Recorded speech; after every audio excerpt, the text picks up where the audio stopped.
Hello there, and welcome back to the House of Monkeys with me, Cheeky Monkey. And I'm afraid to say our unbeaten run has ended. Yes, you heard that correctly, ended.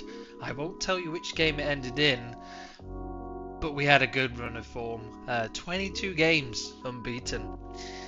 I don't think I've done that without, like I said it before in another episode, done that without fixing the games to match the achievements. So to get that 22 game unbeaten run has been very rewarding, I'd say. And a good goal there from Dubry to ensure that we win 1-0 over Millwall. See, like I say, the 22 game unbeaten run is something that I've not achieved before. Just playing the game naturally, so it's great to have that.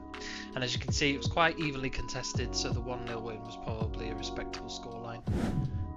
And then moving on to Reading, I let this game pan out as well. But yeah, Reading doing quite well in my save at the moment. They seem to be a team that are smashing expectations because they had just been promoted from League One. So the fact that they're in the playoff positions, in and around them for a bit of time, is I guess that's like a mark of respect from opposition. But yeah, it's nice to see. It's quite refreshing in terms of those. They're not just being stampled all over. And then Ben Whiteman putting in a penalty for us. I've brought him in for a few games because he was complaining that he wasn't getting any games, but he's started a couple and he's wanting to move on. He's handed in his transfer request, as I'll show you in a bit. So that's our captain wanting to leave us. I don't blame him if he's not playing, and I'm not playing him because he's had injury and he's in his 30s. Not to be sniffed now, of course, but yeah, I think time for him to move on. Time to bring somebody else into the fold that can lead the team then as well. And then O'Neill setting those up for a third goal. And again, a little glitch there where the penalties just turned to red cards. Not that I mind. We didn't get red carded. We had a penalty. But our team just seems to have literally not got out of top gear. We are absolutely on form, getting those wins. As you saw the 1-0 win, another clean sheet for Sam Tickle. I think I'll have to show you in a future episode actually just how many clean sheets he's got, because I think he's broken the record, the Preston record anyway, for most clean sheets. And we needed that goalkeeper. It was something that reflected on from last season. Even though Everson was good, we'd let loads of goals in. So the fact that we've got Tickle and a great defence is contrary to that fact that we're scoring a lot of goals as well and keeping the clean sheets, which is probably why we're in the position we're in. And that's really, really positive. And I'm really happy and chuffed with how that's panned out. I think maybe I need to probably focus on the midfield area a bit. Maybe the strike force, because we've kept Osmajic on, extended him. Burstow's been a very good addition, and so has the lonely Mumbama. So it's kind of like, if we're pushing for the Premier League, where do I look to next? So a lot to focus on, I think, in the January transfer window, which is fast looming, fast approaching us as well. So it's kind of having a look at what I can play around with, because we've only got 1.2 million at the moment in terms of transfers. So how do I get around that difficult budget in January? Maybe we just focus on loans, or have a look at then using the scouting to have a look at some Premier League type of players. And as you can see then, we were all over Reading. Reading were the team that beat us, and I'm very chuffed. I think that's the highest scoring game I've had this far in this save. So 6-0. Absolutely pleased with that, and that's a second clean sheet in a row for Tickle. And then on to Wrexham against the Hollywood owners, and Osmajic straight away showing us what we're all about. Love that. And Pete Harris was in form, so I kept him on a couple of times in some of the games at the moment.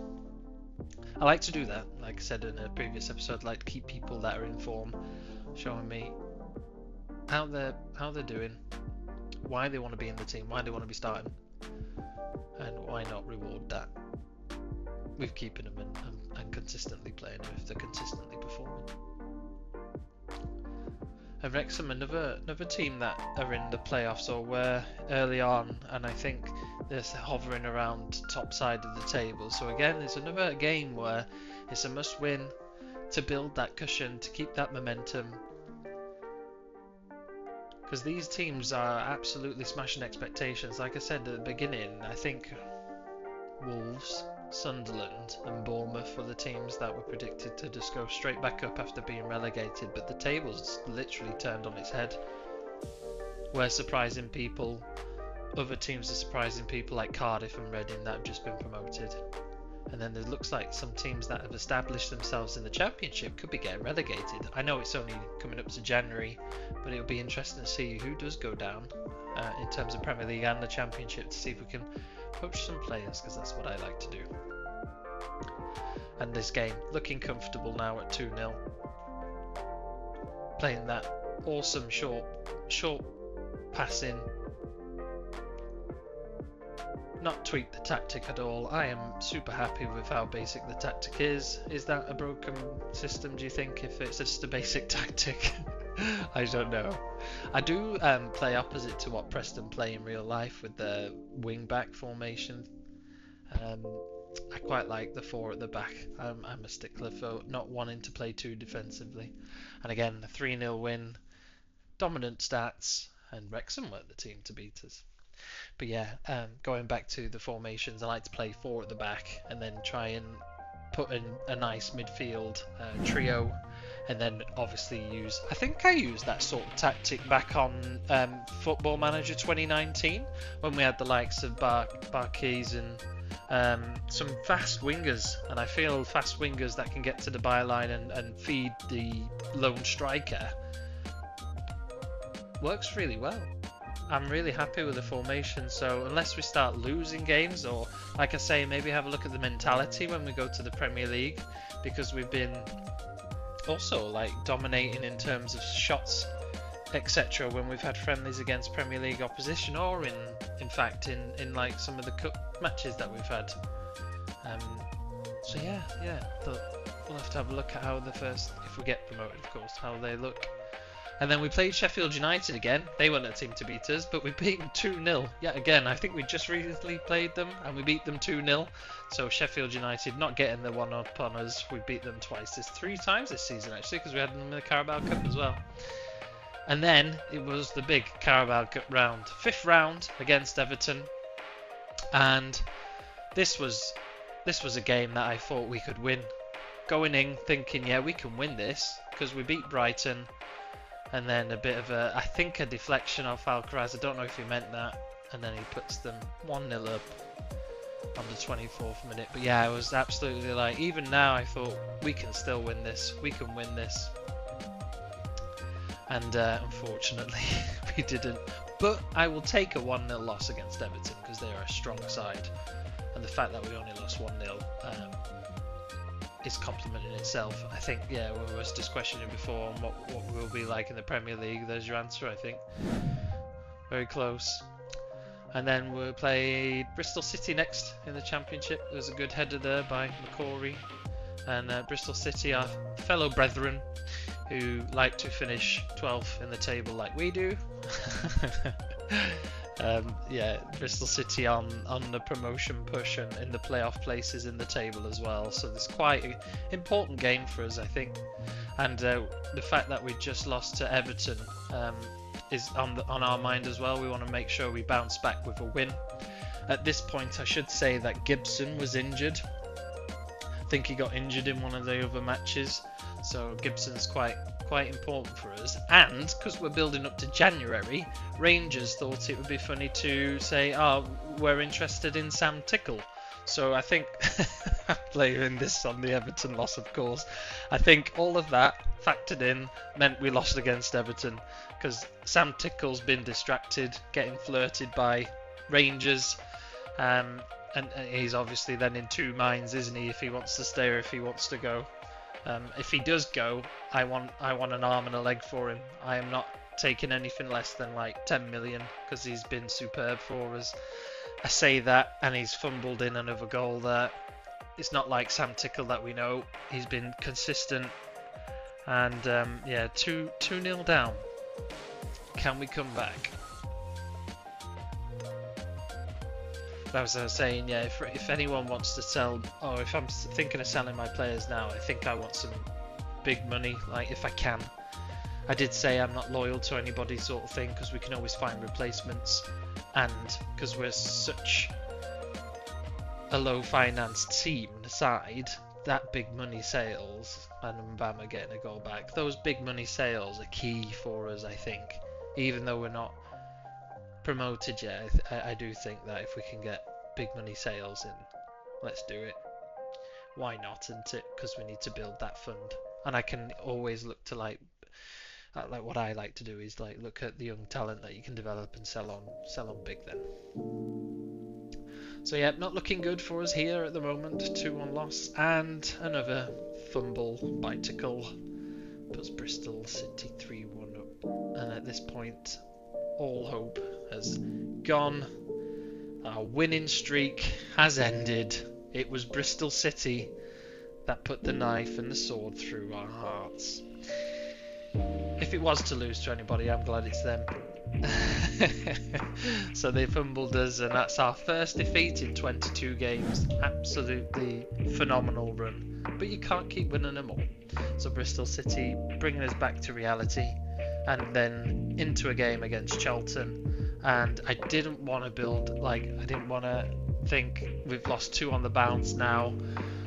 We don't want a losing streak, so I changed the team a little bit, give him a bit of a confidence boost before the game, and Burstow taking that on and getting us 1-0 up at the half-hour mark against Charlton.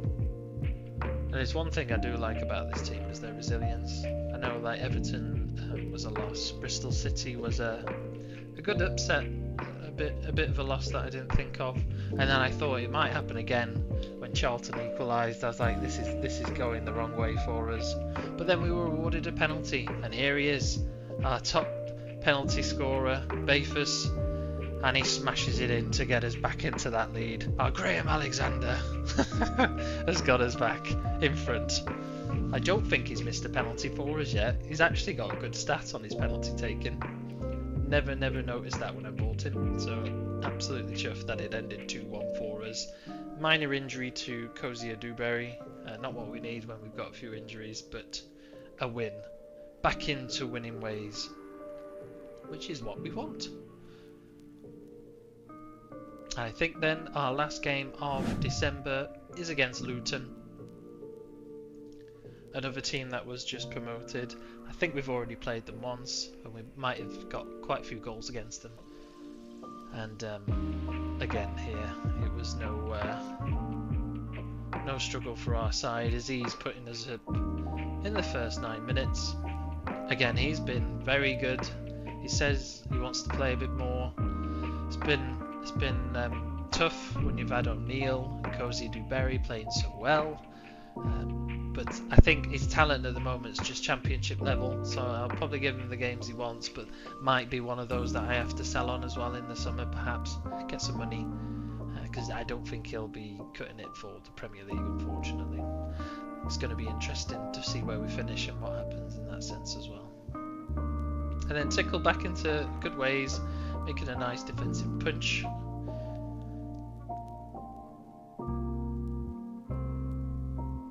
Like I say, I'm really happy with the team at the moment. I don't think there's anybody that's put a foot wrong. I haven't been able to play everybody all the time, and I think that's frustrated some of the managers that I've had on for the loanees. But I'm trying to work, trying to keep them happy, but I can't keep them happy for much longer. And it looks like maybe some might be recalled in January, which is unfortunate. But we can find some more players. That's not a problem. And Aziz getting a nice deflection and getting another goal to his tally.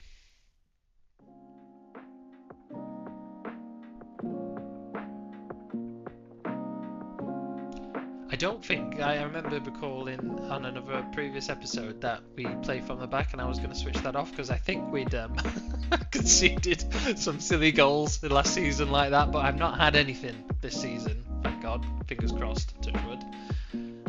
But it's maybe something that I need to have a look at. I keep forgetting because I'm just having so much fun with the game. Keep forgetting to like have a look and tweak that tactic. Plus, don't want to ruin it because it seems to be a good tactic.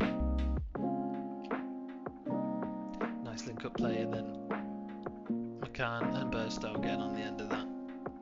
3-0 up in half an hour. I thought I was on for another Reading game where I was going to go either like 4, 5, 6 goals, but it wasn't to be. It ended 3-0. Very one-sided again, but I'll take that. That's another Sam Tickle clean sheet. And another win, more importantly. So yeah, finished off December with a win and only the one loss. So again, like loads of green, high scoring games. Everton putting us to the sword in the Carabao Cup, and look at all that. Just look at that run. Phenomenal. Enjoyed it. Can we build another one? Can we build another unbeaten run? Oxford United next, and then we've been drawn against Norwich in the FA Cup. Then we got West Brom and Cardiff again, who are in them contentions for the top spots. And I'll show you now. We have absolutely built an incredible lead. Look at this. 16 points and then 21 points to third place. we're so far ahead. We can afford a few losses like we had against Bristol City. And then Sheffield United, in poor form, would have just fallen from the table. They were around second or third at one point, and they just dropped. So I'm really happy where we are. January, if we can keep that going, I think we're destined for promotion there. And Bayfus is wanted by a couple of clubs. Again, that might tempt me because he's only leading championship quality. Mats Hansen is also wanted. He's got good Premier League quality, but I need to keep him. Mads Frokjer is joining the Danish League, and then there's confirmation of Ben Whiteman doing a transfer request, and then I'll let him go. And then, like I said, I'll accept bids when they come in, and Bournemouth have offered 9.75 million for Afia. I was umming and ahhing, and I've gone with it. He's leading championship quality. Let's get some money in for him, and why not? And he's had a good spell with us, and he wanted to go. I can't keep him against his wishes, otherwise he won't want to play for us. So 9.75 million, I'm happy with that. So I've recalled Ben Nink from Schalke. He was on loan there and he was doing really good for them, so hopefully he can continue that form for us in the championship. He had good form when he left, but I thought I'd let him go to build up games, and he's doing phenomenal, so I reckon he'll do a good job for us at right back as well. And he's got potential for Premier League, so if we can nurture him and develop him, I reckon he'll be a very good player for us coming up, and I might need to give him a better contract at some point. So yeah, the team is looking great, and then a few people are going to probably go back because there's slight concerns with Mbama, Benjamin Arthur, and like I said, Justin Devaney's gone because I think I'd gone into January because I was so excited. Kept playing, so we're in January, so I do apologise, but I haven't done any other games yet. But yeah, next episode will cover January and cover some of the squad players that might leave through that window, any players we might bring in as well. That'll be my focus. So the team will probably change a little over January, but that's okay because we're developing now for the Premier League. I reckon we're going to do it. We're going to do it, guys. Thank you for watching. See you next time. Stay cheeky.